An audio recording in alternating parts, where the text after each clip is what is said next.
Hey guys, it's Mike. Guess what? I'm not traveling for a bit. After about 6 months straight on the road, I get to spend a week, maybe two at home, doing some remote work. Gotta tell you, it's really nice. I got some new toys today. Guess what I got? Galaxy Note 8. Loving it. If y'all remember, I was a big advocate of the Galaxy Note 7 when it first came out. Really enjoyed it. To me, it was like the perfect device. Loved everything about it. Then they made me give it back because there's this fire thing. Actually, there was 2 recalls, so I had to give back the first one. They gave me another one. Also happy. Took that one away. Then they gave me this Galaxy S7 Edge. I had to go through 2 of those also because the first one they gave me had a faulty camera. I mean, literally, the camera just did not work. Everything looked like a barcode. They gave me another one. I was never super happy with that device. And I was going to really try to make it work until the Note 8 came out. But the S8 Plus came out. It had some really great reviews, and I was really starting to get annoyed with the S7 Edge. So under the T-Mobile Jump program, can't say enough good about that program. I'm in one of the original ones. I can jump as much as I want. I don't have to pay off half the device. The new ones, you don't get quite that lucky. Anyway, so I jumped up to the S8 Plus, enjoyed that device, and the Note 8 came out, and I was stuck. I'm like, okay, do I upgrade to the Note 8 Plus, which really the major improvements are the dual camera, the S Pen, and a marginally bigger screen. Now, if that was the only thing motivating me, I might have said let me wait till next year and see what the Note 9 has, even though I really was looking forward to the S Pen. But my son, who's a senior in high school now, he's been running around with his S6 Edge, which he's liked actually. It's a big phone, but it's getting a little long in the tooth. He's got a slight crack in it, and he was really ready to do an upgrade. So I said, you know what? He's been doing good in school. Let me go ahead and just pay off the S8 Plus, and I'm just going to buy the Note 8. So this is the first time I didn't actually do a jump. I just went out and bought it. So I've had this for less than 24 hours at this point, and I got to take a trip tonight, so my first chance to really play with it. Got to play with the dual camera and the whole bokeh effect thing. I like it. Works great. The facial recognition's faster in here. I gotta say, even though this has got the identical processor to the S8 Plus, my initial impressions are it's a lot faster. And this time I didn't do a fresh install because I was busy, didn't have a lot of time. So I actually did the whole Samsung migration tools to bring everything over, which by the way works great. Only took about a half hour. Everything's on my device now. But it's a lot faster. I think it's got something to do with the extra 2 gigs of RAM. The S4, sorry, wow, S4. The S8 Plus has 4 gigs of RAM, and the Note 8 has 6 gigs. And I've been watching some of the benchmarks that some of my YouTube colleagues have done, and they seem to be coming to the same conclusion. So I'll come back to this in about a week or so and let you know how I like it. But I love the look, all black edges. It's just the type of phone I like. The always on display.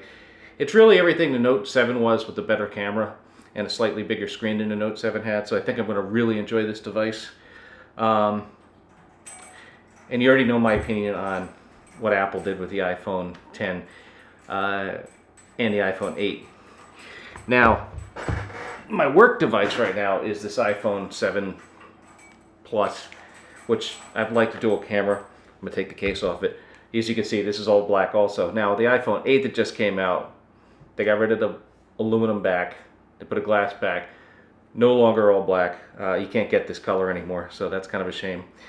You also can't get the 128 gig model. You have to go all the way to 256, which, I don't know, Apple. It's like, that was, the 128 was like the perfect spot. 256, a huge upgrade, and the price went up on it. So, left to my own devices, I would not upgrade an iPhone 7 to an iPhone 8 or 8 Plus. If I had an iPhone 6, 6S, maybe I would. But the main reason would be for that camera. Now I did, on the upside, I did put iOS 11 on here, and I love it. I love everything about it. Now that's my one conundrum, right?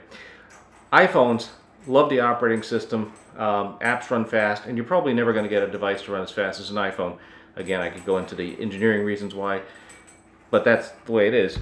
Whereas Samsung is just nailing it on hardware, while they keep adding stuff and retaining things like a headphone jack and adding additional waterproofing and iris scanner, facial recognition, fingerprint reader.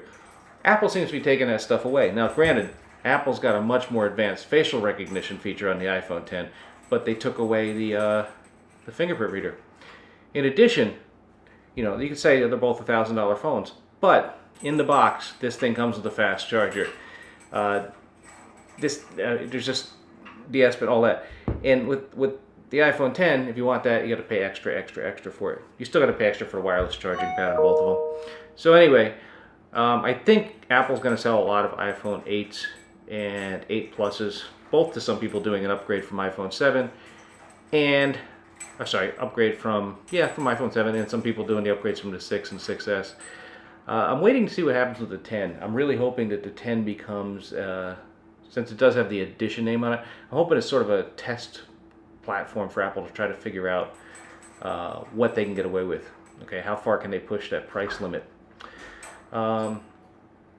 In addition, I got one other toy in, but I'm going to wait for my daughter to open it. Her iPhone 8 Plus came in today. I'm not going to open it for her. She's up in New York right now. I don't want to spoil her fun, but she'll be back Sunday, and we'll take a look at it then. I'm kind of excited to see what it's like. I guess I can show you what's in the box with the Note 8. So if I open it up, it's got a nice presentation as usual with Samsung products. Main tray with where the phone was. I didn't do an actual unboxing. Box containing literature, SIM card removal tool, sticker with your IMEI numbers. So again, pretty nice presentation, and I do like the all black accessory. So we got a fast charger, which I need to use because I gave my other one with the S8 Plus to my son. You got a USB adapter so you can plug in USB devices. This is actually kind of cool. You can plug a full-size mouse and keyboard into this device and it's going to work. Another keyboard adapter for use with the transfer. And then inside the inner thing, you've got your USB-C cable, additional earbuds, and a set of AKG headphones, which are I've actually listened to these. These are pretty nice.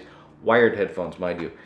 From what I'm told, these run for about $99 separately. I'm not sure they're worth $99, but they're definitely better than the things Apple used to give you.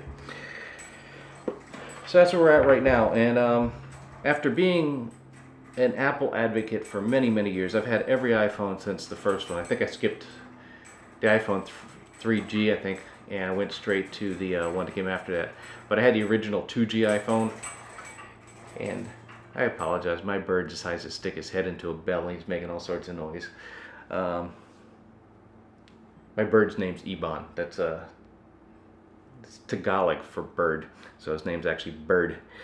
Anyway, I've had every iPhone since the original iPhone, and I'm at the iPhone 7 Plus now. And again, this one's paid for by my employer. I'm not eligible to upgrade that for another year. I'll see what happens in a year. But it's quite possible that I'm on my last iPhone. The design decisions that went into the 10, plus the things they keep trading out, it's really starting to bother me. They have great software, but they got to stop skimping on the hardware. And also the prices are getting a little bit out of control. Ivan! So I'm hoping that this is my last phone for another couple of years. I mean, I'll still get stuff for the channel, but I'm really looking forward to this. So more impressions on that come Sunday. I got the iPhone 8 to look forward to. Also, for you guys looking for Unraid videos, I'm expanding my Unraid server, putting in a couple new drives. Now, I added one in last week, and I found that if you don't prepare the drive, if you take it out of another, like I took it out of a Windows server, if you don't prepare it, it's going to go through this pre-clearing step, this clearing step on the drive, which takes forever. So there's ways to get around that and make your life a little easier when you do the upgrade. So we're going to go ahead and look at that, and I'll make a video walking you through that piece. That said, tonight I'm flying up to LaGuardia Airport. I got a wedding to go to in Long Island, and I will be back after the wedding tomorrow night. Talk about a short trip, right? So enjoy this video. I'm really enjoying all the iPhone 8 and the Note 8 videos that are showing up right now. Hopefully you like this one. I'm going to give a more in-depth review when I got a little more time. Good to be back. Talk to you soon, guys. This is Mike.